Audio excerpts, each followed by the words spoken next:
Can we just appreciate these Michigan clouds in the morning? Like, holy moly.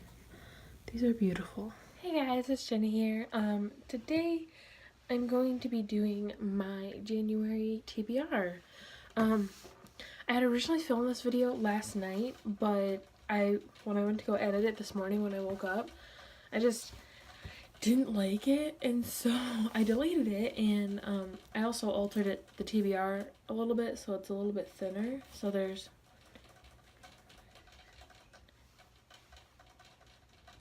only 14 books on this TBR, and I'm pretty sure there was like 17 on my December TBR. So yeah, I'm gonna redo this. Also, I like the lighting better because it's morning. It's almost 9 o'clock on the 31st, so it's New Year's Eve. But yeah, I'm gonna start out with my little tiny readathon stack. I tried to do a readathon last night. It didn't work. I failed. So I'm just gonna go through these pretty quick. First, I have Peter Pan by J.M. Barrie. I've been wanting to read more classics lately, and I figured I'd start with this one since I have so many Peter Pan retellings. He didn't start drinking that vigorously until I started filming. But yeah, I don't really know the general synopsis for Peter Pan, but yeah. Children get kidnapped and was off to Neverland.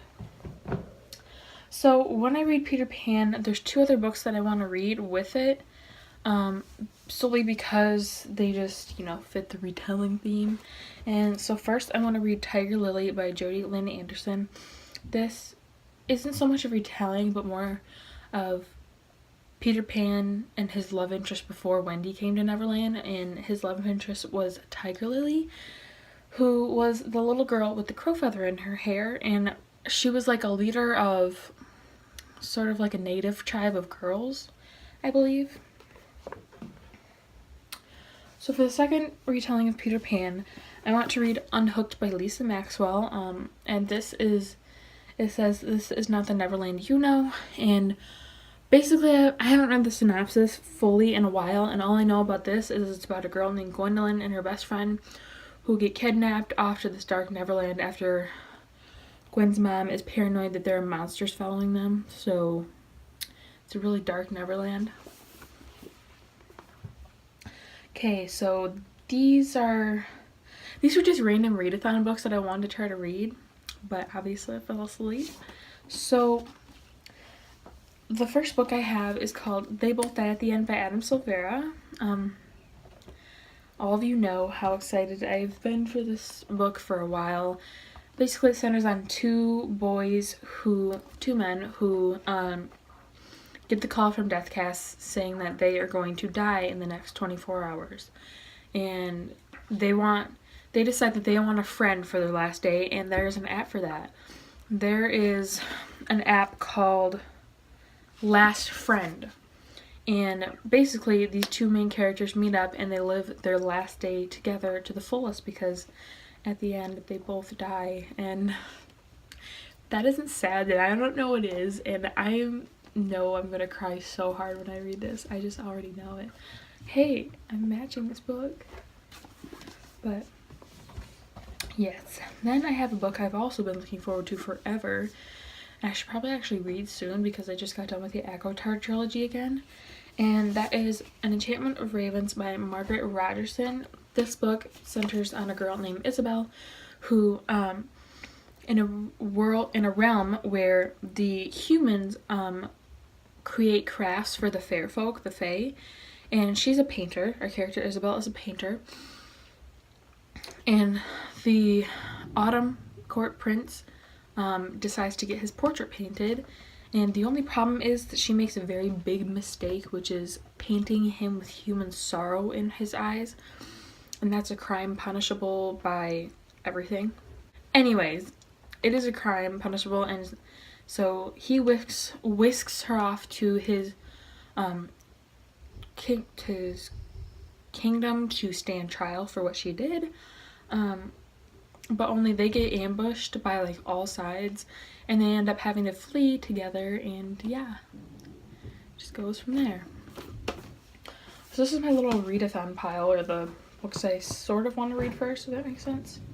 There are also a lot of books that I want to read first, so I'm gonna start reaching from up here.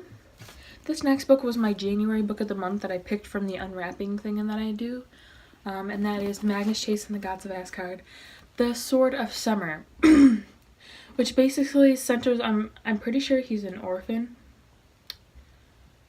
Yeah, he's an orphan, and he's living in the streets, and he finds out that he is descended from the gods of Asgard, the Norse gods.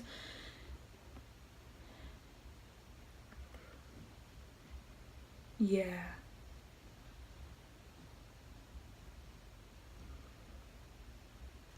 Yep. Then he gets attacked, and he has to just, I guess, claim his destiny, whether he likes it or not. And it's another one of those Rick Riordan adventures. People are saying that they like the Magnus Chase better than the Percy Jackson, and I'm gonna have to hardcore disagree until I read it. So I don't know. I love Percy Jackson a lot, and we'll just have to see. That's a hefty statement to make. So the next book I've had on my TBR for a year now, and I really need to get to it, and that's Throne of Glass by Sarah J. Maas. You guys are probably so sick of me talking about this book because I still haven't read it.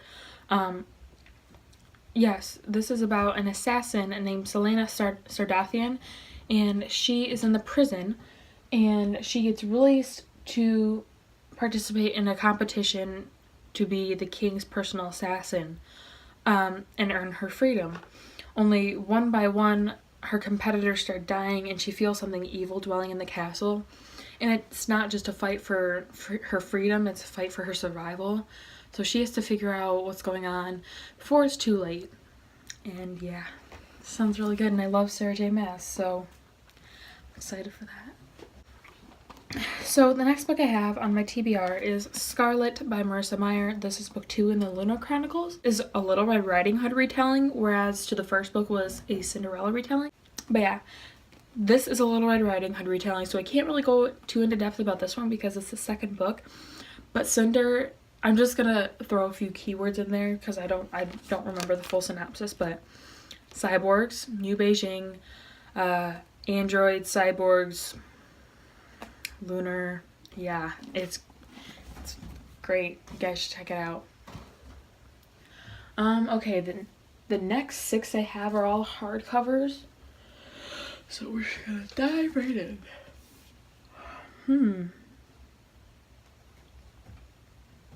Ooh.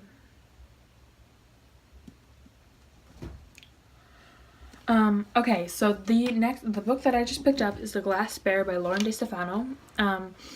This is about a princess named Wilhelmina Heidel, who is the only daughter of a king, and so he keeps her hidden and uses her as a spy when he needs to. And one day when she's out doing spyish things, she discovers that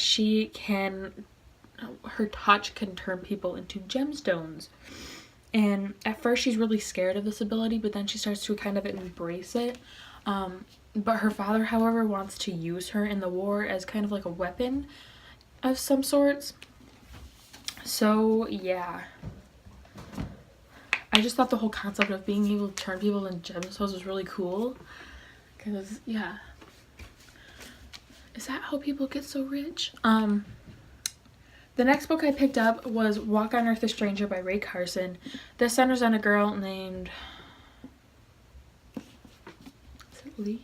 Yeah, Lee, who I'm pretty sure she has gold running through her veins. And so this is set in the time of the gold rush. And she can sense gold. Like, she can physically sense it. She can sense anywhere from like a fleck of it to the big nuggets of gold. And she knows that this ability during the time of the gold rush in California, people would kill for it. And this is sort of her adventure with that ability. I don't really want to say anything else, but yeah. That's one I'm really excited for because they have the second one on Book Outlet. and I know that the third one just came out. So the next book I have is a book that I've been waiting for a year, and it's the third book in a series that I've been reading, and that is War of the Cards by Colleen Oakes. This is book 3 in the Queen of Hearts. It's right on the cover and I didn't look. Queen of Hearts trilogy. And basically it's just a retelling of the Queen of Hearts from Alice in Wonderland and how she got to be so terrible. I don't really want to like go into the Queen of Hearts synopsis or anything because you guys, this is the third book. You guys should just pick up Queen of Hearts. It's great. So the next book I have is Hunting Prince Dracula by Carrie Maniscalco. This centers on a girl named Audrey Wadsworth, and it's set in the 1880s, almost 1890s. And basically, she is the only woman who has dared to study forensic science in these times, which is frowned upon for women. She's off at a private school in Romania to study forensic science when they find a man impaled with a wooden stake and a young chambermaid drained of all her blood. Everybody in Romania is terrified that it's Prince Dracula risen from the dead, but she, Audrey, believes that it's just a copycat killer taking on the alias of Prince Dracula. And after solving the stalking Jack the Ripper, or the Jack the Ripper case, she decides to take on a new one in Romania, and I'm just so excited to get swept into this world again. Carrie Maniscalco made me really love historical fiction. I used to hate it. I used to swear it off, but she made me love it, and that's something that many authors aren't able to do for me. I've never had an author that's just made me love a certain genre. So that doesn't say something, I don't know what will.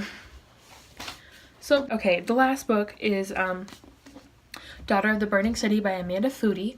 This is about an illusionist named Serena who travels with this ever-traveling carnival circus, and Serena is an illusionist, and her illusions seem so real that they start getting murdered, and one by one they just start dying and being brutally murdered, and she needs to figure out who has the power to kill her illusions before her family dies.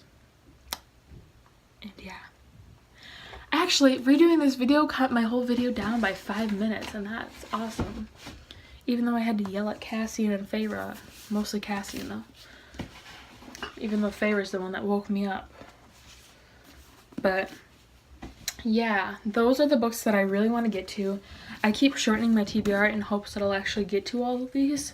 I know there's probably going to be like a good 2 or 3 that I don't get to, but maybe if I focus hard enough I can actually get through most of these. That would be awesome. But yeah, if you guys like this video, give it a thumbs up and subscribe and comment down below. And yeah, always thanks for watching.